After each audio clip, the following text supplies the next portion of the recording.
नमस्कार, नवग्रह मंथन में आपका स्वागत है। मैं सुरेश कौशल इस कार्यक्रम में धर्म पर ग्रह, नक्षत्र, ज्योतिष इत्यादि विषयों पर बातचीत करता रहता हूँ।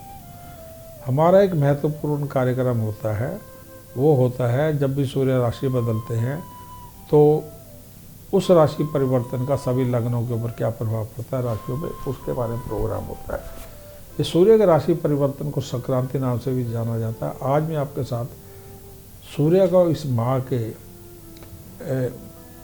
15 मार्च को जो होने वाला मीन राशि में परिवर्तन है तथा जो 15 अप्रैल 2023 तक चलेगा उसके बारे में बात करने जा रहा हूँ।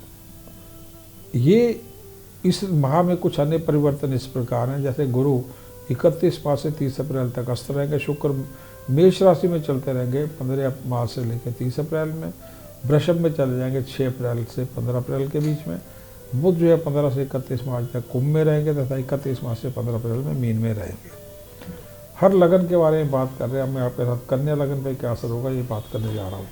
आपका कन्या लगन है या नहीं, इसको जानने समझने के लिए क्या करना पड़ेगा, जन्म का समय, तारीख, वर्ष, स्थान और महीना पूरी सूचना ज्योतिष से जुड़े किसी कार्यक्रम में फीड कर दें।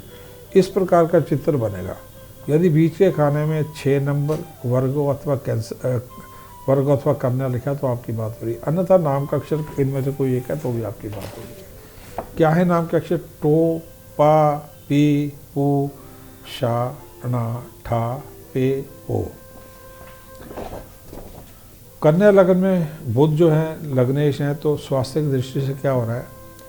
देखिए, सूर्य सप्तम भाव में आ रहे हैं तो स्वास्थ्य से जुड़ी समस्याएं थोड़ी बहुत आ सकती है। बॉडी टेम्परेचर बढ़ जाना, हीट बढ़ जाना, इम्यूनिटी बढ़ जाना, और 30 तारीख के बाद में कफ रहना, 31 में गुरु अस्त होंगे, कफ रहना, नींद में कमी होना, गुस्सा बढ़ना, हार्ट पेशेंट्स को हार्ट के बारे में सावधान रहना, विशेष करके बी कम्प्लेक्स का गिर जाना, घुटनों और बैक में पेन होना, और नींद की बहुत कमी होना, क्रोध रहना, और धन को लेकर चिंता करना, नौकरी को लेकर चिंता करना। ये चिंता इस प्रकार की चलेगी।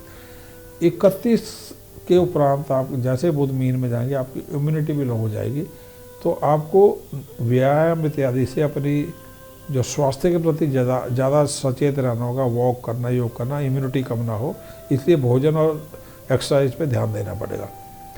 प्रेगनेंसी के लिए सभी जो भी महिलाएं इत्यादि हैं 31 मार्च से लेकर 15 अप्रैल में ज़्यादा सावधान रहना होगा, विशेष करके 6 अप्रैल तक ज़्यादा सावधान रहना होगा विशेष करके। और 60 से ज़्यादा की आयु के लोग हैं, उनको कोलेस्ट्रॉल, हार्ट, फीवर्स, बार बार ड्राइनेस बॉडी में होना, स्किन प्रॉब्लम्स होना, और बैक पेन होना, कब्ज की शिकायत होना, ये इस प्रकार की समस्याएं चलेंगी। भाग्य, धर्म और शिक्षा। भाग्य की बात करें, भाग्य नेगेटिव रहेगा आपका 6 अप्रैल तक, क्योंकि शुक्र अष्टम में है, नेगेटिव रहेगा 6 अप्रैल तक।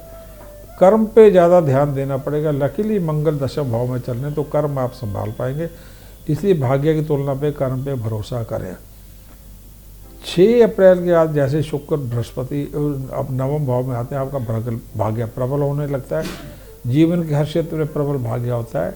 उसके उपरांत अब जो विपरीत ग्रह स्थिति चल रही है गुरु अस्त की 31 मार्च से 15 अप्रैल में, उसको संभाल पाएंगे, परंतु ईश्वर का आशीर्वाद लेना पड़ेगा। खान पीन संयम ऑर्गेनाइज होकर चलना पड़ेगा, और 30 से पहले आप बिल्कुल ऑर्गेनाइज हो जाइए, जिससे 15 अप्रैल तक ऑर्गेनाइज रहे। अब भाग्य भी जो है आपका 6 के उपरांत ज़्यादा अच्छा, उससे पहले भाग्य नाम की चीज़ नहीं है।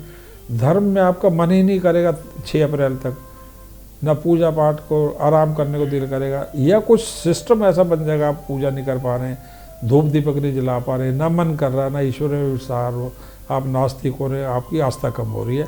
6 के उपरांत सब बदल जाता है।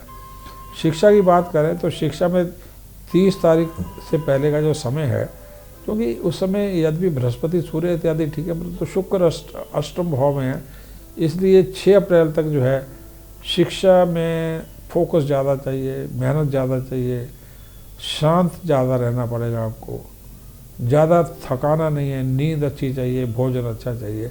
6 अप्रैल के बाद तो आपका शिक्षा का ग्रह स्थिति अच्छी हो रही है, ग्रेजुएशन, पोस्ट ग्रेजुएशन की सभी के लिए विदेश के लिए 6 अप्रैल से पहले। परंतु जो बृहस्पति अस्त के कारण hotel management, economics, BCom, law इत्यादि, पब्लिक एडमिनिस्ट्रेशन, इनसे जुड़े जो विषय हैं, हिस्ट्री इत्यादि, इनमें आपको थोड़ी सी ज़्यादा मेहनत करनी होगी।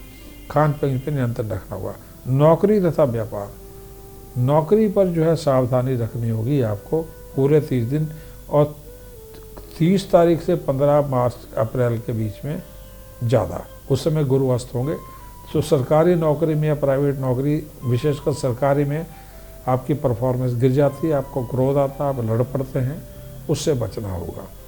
प्राइवेट जॉब में आप नई जॉब ढूंढने को मजबूर हो सकते हैं, आपको बोला जा सकता है आप जॉब चेंज करिए।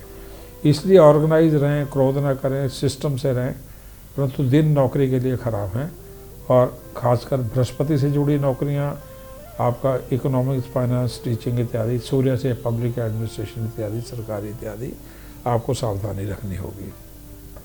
और 31 मार्च से 15 अप्रैल में आपका बुध नीच हो जाएंगे, तो अब निकम्मा कर लेंगे अपने को, इसलिए और ज़्यादा मेहनत करना जरूरी हो जाएगा। व्यापार की बात करें तो व्यापार में 30 तक का समय थोड़ा ठीक है। 30 के उपरांत जो है बुध नीच होकर सप्तम भाव में आ जाएंगे, गुरुअस्त हो जाएंगे, तो आप साधारण रूप से भी चलते रहेंगे तो अच्छा है। ना कोई इन्वेस्टमेंट करें, ना नई पार्टनरशिप करें, ना आप थोड़े से भी डिसऑर्गेनाइज हों, अपने काम पे जाइए, ध्यान दें, खुश रहिए, लोगों को पता ना लगे कि आप अंदर से निर्बल हो रहे, अपना धन आता रहेगा, आपका व्यापार चलता रहेगा। परंतु बुध के नीच होने के बाद 30 के बाद आप देरी से काम पे जा रहे हैं, करना नहीं चाह रहे हैं, छुट्टी ले रहे हैं और बाधाएं बन रही है, उनसे आपको बचना आवश्यक होगा। एवरेज होगा 30 के उपरांत और विपरीत हो जाएगा। 30 से पहले एवरेज है, उसके उपरांत वीक हो जाएगा। परंतु भाग्य शुक्र 6 के उपरांत अच्छा होने से आपकी गलतियों को शुक्र किसी हद तक छुपा लेंगे। परंतु भाग्य पर इतना भरोसा ना करें, कर्म पर करिएगा। धन तथा आर्थिक, जॉब में धन जो है अस्थिर सा रहेगा 6 तक। शेयर मार्केट, सट्टे में हानि का योग है। स्वास्थ्य के ऊपर, परिवार के ऊपर, माता पिता, व्यापार पे कई प्रकार के आपके खर्चे आ रहे हैं, वाहन खरीदने पे, ज़मीन खरीदने पे। परंतु आप 6 अप्रैल तक किसी भी खर्चे को टाल दें, क्योंकि 6 अप्रैल के बाद 15 अप्रैल तक स्वास्थ्य इत्यादि पर भी खर्चे आ सकते हैं, विदेश से जुड़े खर्चे आ सकते हैं, कुछ पेनल्टीज बैंकों की डिपार्टमेंट आ सकती हैं, जीएसटी, इनकम टैक्स के खर्चे आ सकते हैं। इसलिए केयरफुल रहें, धन को बचा के चलें।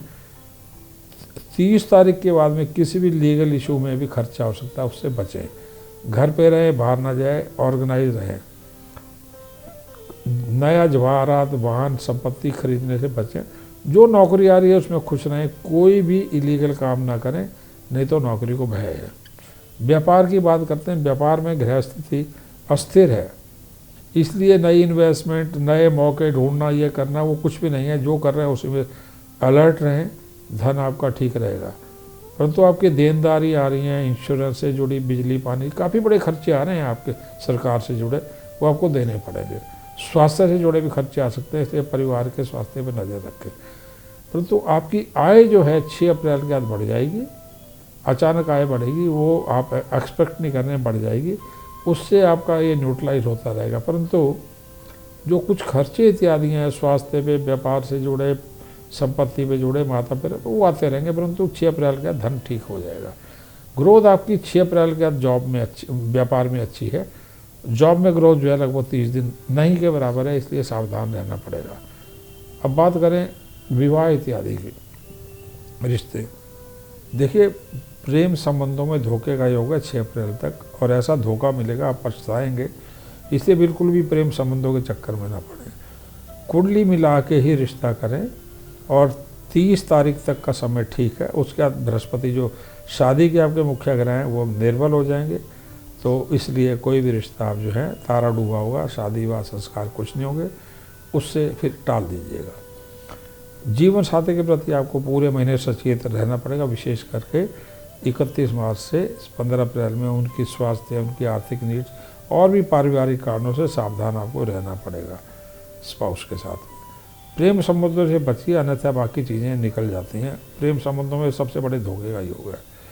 रिश्तों में आपको, नौकरी में, रिश्तों में सौम्य होना पड़ेगा, ऑर्गेनाइज होना पड़ेगा। माता पिता तथा व्यापार सब में सावधानी रखनी होगी। उपाय क्या करें, 22 से 30 मार्च में नवरात्र हैं, उसमें आप रत्न इत्यादि धारण कर सकते हैं। वो है पीला पुखराज, पन्ना तथा हीरा। आप लगातार सूर्य को 30 दिन जल दें, योग इत्यादि करें, सूर्य नमस्कार योग करें, गायत्री मंत्र का जाप करें और पक्षियों को बाजरा डालें और नारियल चढ़ाएं। भगवान शिव के मंदिर में एक नारियल चढ़ाएं। आप गेहूँ, चने की दाल, साबुत मूंग और काले उड़द का दान लगातार करते रहें हर शनिवार को। मंत्र जाप इस प्रकार है, सूर्य के लिए ओम नमः नारायणाय, गुरु के लिए ओम ग्राग्री ग्रौसा गुरुवे नमः, शनि के लिए ओम प्राप्री प्रौसा शनि नमः तथा राहु के लिए ओम भ्रामरी ग्रौसा राहुवे नमः। इस माह में नवरात्रों में पितृ शांति के लिए प्रार्थना करिएगा, क्योंकि ग्रह स्थिति थोड़ी 30 दिन खराब है। धन्यवाद, नमस्कार।